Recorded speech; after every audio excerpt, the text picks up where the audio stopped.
부정조사와 특검을 할 수 있도록 도와주십시오.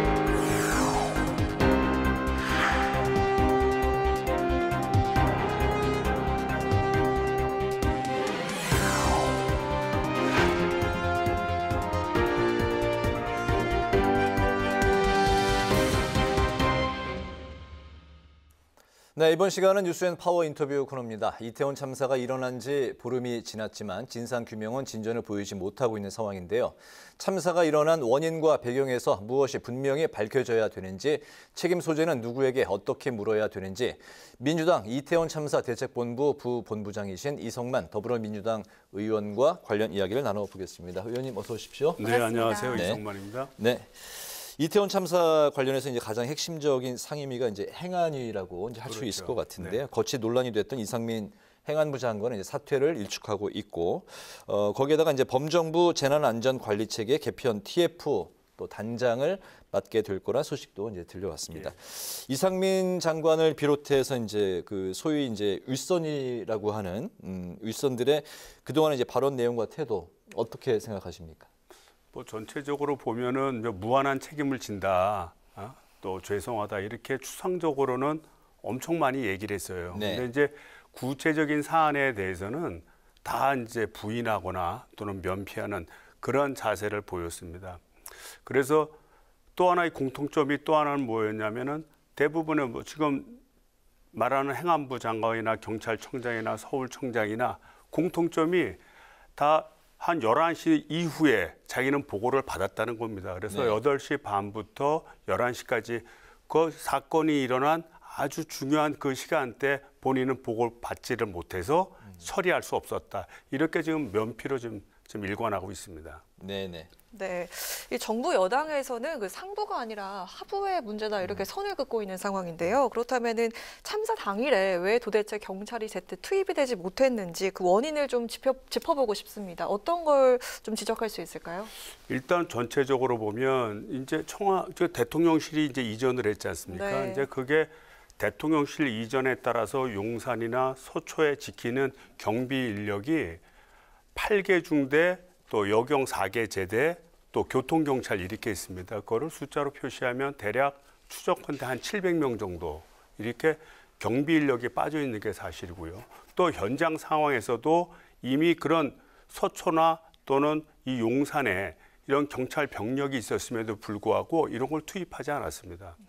또 두 번째는 이게 사실은 이런 할로윈 대회 같은 축제가 있게 되면 예전 같은 경우에는 미리 경찰을 잘 배치를 해서 이게 해결을 했는데 이번 같은 경우에는 물론 이 경비를 하는 치안 유지를 하는 경찰도 있었지만 마약 수사 등 수사에 초점을 둔 그런 경찰 인력이 많이 투입이 됐습니다. 네. 그래서 또 이제 문제가 됐고요. 그다음에 이제 더 근본적으로는 이 경찰국 신설로 인해서 행안부 장관이 경찰에 대한 인사권을 이제 주겠다 이렇게 되면서 경찰 내부에 어떤 지휘부 내부의 기강이 해이해지고 자기들끼리의 협조 체제가 깨진 것 아닌가 이렇게 생각이 됩니다. 네, 네네. 윤희근 경찰청장 같은 경우에는 대통령실 용산 이전이 뭐 참사에 영향을 미치지 않았다 이렇게 이야기를 했고 뭐 마약 단속에 대해서는 치안 유지에는 예년에 비해서 인원이 더 많이 투입이 됐다 이렇게 그 반박을 했거든요. 이 주장에 대해서 어떻게 생각을 하십니까? 그건 이제 맞지 않고요. 작년 같은 경우에는 경찰 기동대가 아예 중대 단위로 와 있었습니다. 네. 그래서 약 한 280명 정도, 268명의 병력으로 치안 유지를 했었고요. 올해 같은 경우에는 137명이 경찰이 투입이 됐는데 이 중에서 정복을 입은 경찰은 58명밖에 안 됩니다. 나머지 79명은 사복경찰이에요. 근데 치안 유지를 하려면 경찰 정복을 입고 이렇게 지도를 해야 시민들이 따라가지 이 사복을 입은 사람이 하면 그거 따라가겠습니까? 아까 말씀드린 79명의 사복 경찰들이 대부분 마약에만 투입된 인원이 한 50명 됩니다. 그다음에 여청과라고 그래갖고 성폭력에 관련된 문제, 네네. 또 외사과라고 그래갖고 외국인과 관련된 문제. 이렇게 해서 79명이 마약 등의 수사에 초점을 맞춰줬고요. 58명만이 실질적인 치안 유지를 했고 그 중에서도 26명은 교통입니다. 교통. 그러니까 차량 유지와 주차 유지에 그 집중을 했고 32명만이 실질적인 질서 유지를 했다. 이렇게 볼 수 있기 때문에 네. 과거하고 비교하면 아주 현저하게 적은 숫자가 투입이 된 거죠. 네네. 질서 유지에 투입된 경찰이 32명으로 절대적으로 이제 부족했다라고 이제 그래서 다 말씀하셨는데. 이태원 파출소 소속입니다. 네, 예. 그 작년에는 이 경찰이 뭐 그 올해보다 훨씬 많았고 그렇기 때문에 교통과 이제 인파 흐름이 잘 통제가 됐다. 근데 이제 올해는 그렇지 못했다. 이런 네. 이야기들도 나오고 있습니다. 이 부분은 근데 또 이제 정확한 팩트 체크는 이제 필요한 부분인 것 같습니다. 서울경찰청의 자료가 이제 확실한 답을 줄 수 있을 것 같은 부분이고요. 아까도 올해 이제 여러 가지 문제점들은 말씀을 하셨는데 그렇다면 작년 혹은 예년과 비교해서 올해 특히 눈에 띄는 그 문제점들이 있었다면 어떤 점? 일단은 제일 중요한 게 사전 대책입니다. 행사를 하게 되면 이 행사 안에서 어떠한 사고나 재난이 발생할까 이걸 미리 예측을 하고 그걸 대비를 해야 되지 않습니까? 네. 그래서 이 할로윈대 행사를 올해 처음 한 것도 아니고 벌써 수년째 해오고 있는 겁니다. 그러면 매년 이거에 대한 사전 대비책을 하고 있고요. 2020년도 경찰 문건을 보면 거기에 압사란 표현이 나와요. 압사 및 추락의 가능성이 있다. 이거를 대비해야 된다고 나옵니다. 네. 그래서 사전에 충분히 준비를 하고 대비를 하고 또 실제 상황이라도 대처할 수 있었는데 올해 같은 경우에는 용산구청이 아예 사전 회의도 하지 않은 것으로 파악이 되고 있고요. 또 경찰도 구청에서 요청하지 않으니까 적극적으로 응대를 안 하고 이번에는 뭐 한동훈 장관이라든지 윤석열 대통령이 마약과의 전쟁을 선포를 하니까 갑자기 마약을 원래는 이런 할로윈데이 때 마약을 수사하는 것이 약간 일반적이에요. 그래서 네. 용산 서 단위로 해서 3개팀 15명이 투입될 예정이었는데 갑자기 행사를 하루 앞두고서는 이거를 거의 50명 그리고 이게 그 이태원만 한 것이 아니라 홍대 앞이라든지 강남 사거리도 50명씩 투여해서 150명의 대단히 마약 수사를 한 겁니다. 그러다 보니 경찰의 초점이 질서 유지보다는 네. 이 마약 등 수사에 초점을 맞추다 보니까 사건을 미리 예측하기가 어려웠었고요. 또 사고가 났을 때 이거에 대한 대응이 신속히 이루어지지 못한 것 아닌가 네. 이렇게 판단이 됩니다. 알겠습니다. 네, 이어서 윤 대통령 일련의 발언에 대해서 이야기를 나눠볼까 하는데요. 동남아 순방 전날에 막연하게 정부 책임이라고 하는 게 바람직하지 않다 이렇게 얘기를 했고 그 전에 국가안전시스템 점검 회의에서 4시간 동안 도대체 뭘 했냐라면서 관할 경찰서를 질타하던 그 모습도 보셨을 텐데요. 확실하게 그 사법적 책임을 강조하는 발언인 것 같습니다. 어떻게 보십니까? 이 막연한 거에 대한 책임은 대통령이 지는 겁니다. 이 국민들이 대통령을 선출해서 강력한 권력을 주지 않습니까? 이거는 국민 전체를 안전하게 해달라는 뜻입니다.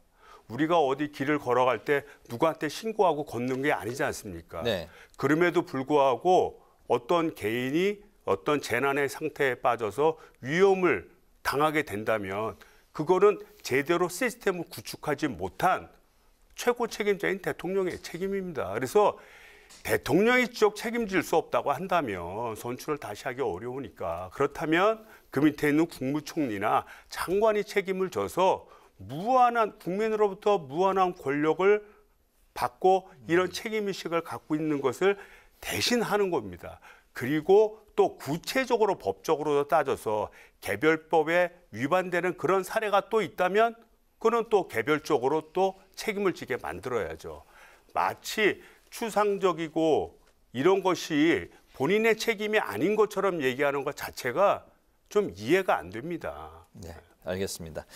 그 용산 경찰서 정보계장과 서울시 안전지원 과장이 이제 숨진 채 발견이 됐습니다. 예. 서울시 안전지원 과장에 대한 죽음은 아직 원인이 이제 밝혀지지는 않은 상황이지만 윗선에서는 사퇴는 없다고 하고 있고 일선만 잡는다 그런 이제 그 비난 여론이 이제 높아지고 있습니다. 그 소방 공무원 노조도 행안부 장관은 이제 특수본에 이제 고발을 한 상태고 그렇기 때문에 민주당에서는 책임을 일선에 다 떠넘기고 꼬리 자르기를 한다 이렇게 비판을 하고 있는데 민주당에서는 이런 상황에 대해서 또 어떻게 대응을 하고 있습니까? 철저히 조사를 해야죠. 그리고 정치적인 책임뿐만이 아니라 법적인 책임을 다 물을 수 있도록 네. 저는 국정조사와 특검을 반드시 해야 된다고 봅니다. 그래서 이를 통해서 우리 국민들이 의문을 가졌던 것을 해소하고 그다음에 법적 책임을 질 사람을 당연히 책임을 물어야겠죠. 네네. 네. 네, 이 민주당의 국정조사 범국민 서면 운동이 진행이 되고 있는데 지금 서명한 인원이 얼마나 되죠? 이제 오늘부터 인천 같은 경우에 이제 오늘부터 시작이 되는데 네. 그 참여 열기가 꽤 높습니다. 우리가 역 같은 데서 보통 많이 봤거든요. 네. 그런데 역이요? 시민들의 네. 자발적인 참여가 굉장히 많이 이루어지고 있기 때문에 전체적으로 저희가 집계를 하진 아직 않았지만 네. 저희가 봐서는 빠른 시일 내에 진짜 100만 명 돌파하고 우리가 원하는 1000만 명까지 네. 갈 수 있지 않을까 이렇게 생각이 보도에 듭니다. 따르면 온라인으로만 25만 명이 넘었다. 아, 이렇게. 온라인으로 그렇고요. 네. 제가 말씀드린 건 이제 오프라인 현장에서요. 네. 네, 곧 100만을 돌파할 것 같다라는 예. 말씀이시죠. 근데 국민의힘에서는 국정조사 불가 입장을 고수하고 있는데 사실상 야당에서 밀어붙이면 이게 진행이 되는 거 아니겠습니까? 그렇죠. 이 자리에서 다시 한번 국정조사를 강행해야 하는 이유 들어보도록 하겠습니다. 이번에 이태원 참사 자체가 사실은 있을 수 없는 일이 일어난 거 아니겠습니까? 네. 그리고 우리 국민들한테는 진짜 이거 뼈아픈 상처가 되는 그런 사건 아닙니까? 그렇다고 한다면 이거 우리 국민들이 이해할 수 있는 수준까지 또 이해될 때까지 확실히 이거는 따져봐야 될 문제입니다. 그렇다고 그러면 정부와 여당에 대해서 가장 비판의 날을 세우는 곳 자체가 네. 우리 야당 아니겠어요. 그래서 이 국정조사는 이 필연적으로 이루어져야 되고요. 만약에 여당이 이에 응하지 않으면 저는 개인적으로라도 야당 단독으로라도 해야 된다 이렇게 생각이 됩니다. 다만 이 국정조사라고 하는 것은 법적인 위반뿐만이 아니라 제도적인 잘못된 부분까지 포괄적으로 이루어지기 때문에 구체적인 처벌을 하는 데 있어서 좀 약할 수가 있어요. 그래서 법적으로 특검도 함께 준비해야만 법적 위반에 대한 책임을 물어서 처벌하는 것과 제도적으로 문제점이 있는 거 좀 개선해야 될 포괄적인 문제까지 해결하는 국정조사가 병행이 된다면 저는 국민적 의혹을 조금이나마라도 해소하고 우리가 이런 과정을 거쳐서 잘못된 부분을 고쳐나감으로써 우리 국민이 받은 이 상처를 치유할 수 있을 거다 이렇게 생각이 됩니다. 알겠습니다. 국민의힘에서는 이제 민주당이 정권 퇴진운동 전문당이다 이런 이제 뭐 비난을 쏟고 있는데요.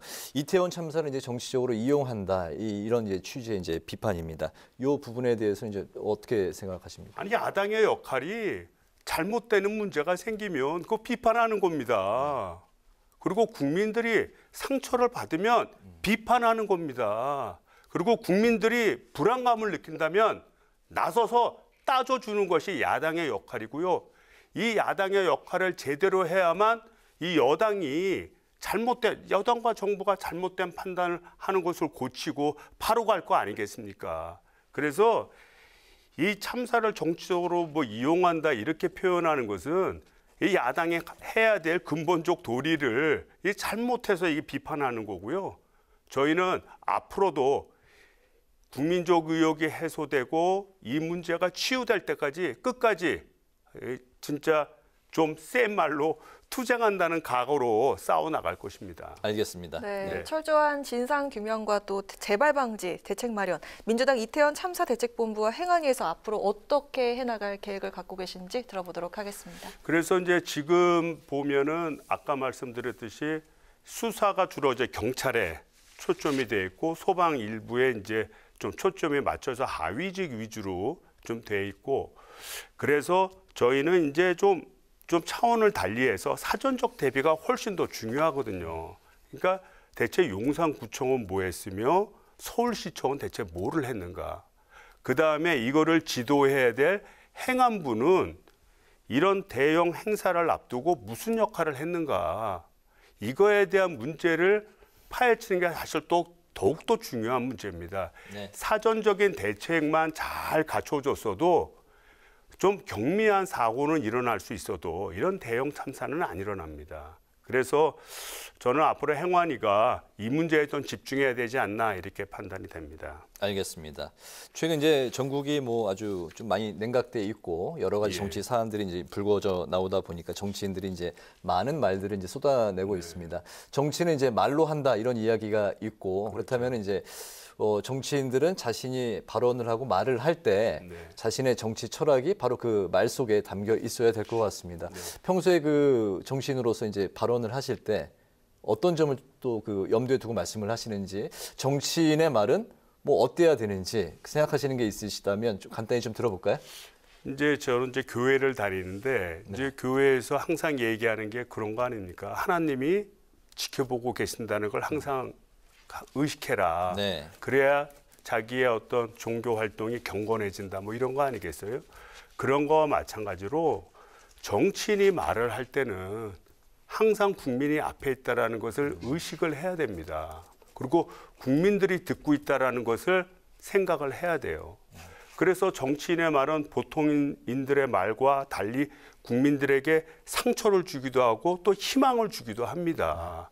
그래서 선거라는 것이 어떻게 보면 경쟁인 과정이기도 하지만 사람들이 선출이 됐을 때 축제로 변하지 않습니까? 네. 왜냐하면 이런 과정을 통해서 국민적 총의를 모아가는 것이기 때문이에요.